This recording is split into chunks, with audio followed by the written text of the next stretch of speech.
Mintu music studio की धमाकेदार प्रस्तुति।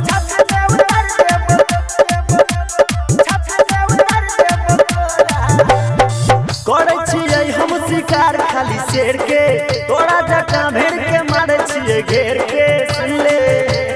मारे छिए घेर रे करे छिए हम शिकार खाली शेर के तोरा जका भेड़ के मारे छिए घेर के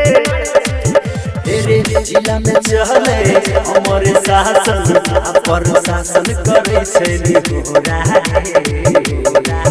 रे आधा सन कल आधा पागल छिए थोड़ा थोड़ा रे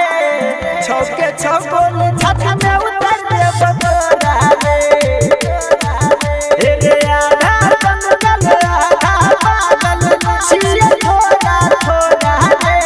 छौके छौगोल छत में उतर दे बतोरा छत में उतर दे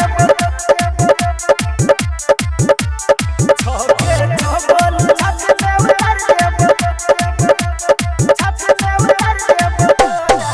जहाँ मिलली वहाँ हमारा बहू छिए हमारा नवाज रे नशा में हरदम जियै छिए गरम रहै छै मिजाज रे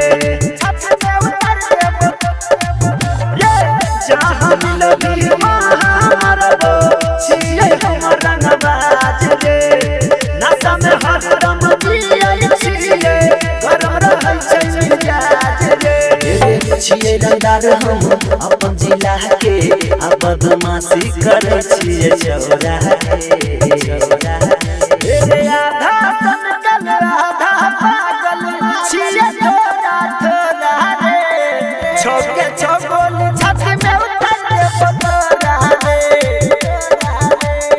आधा सन कल आधा पागल छिए थोड़ा थोड़ा रे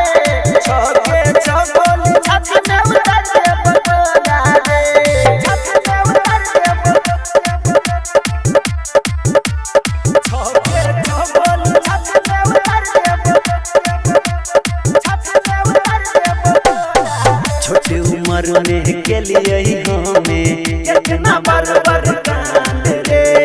जिला जवार में नाम चलै छै बढ़ै छै हमर डिमांड रे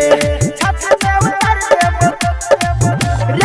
छोटे उम्र में के लिए हमें कितना बड़ कांड रे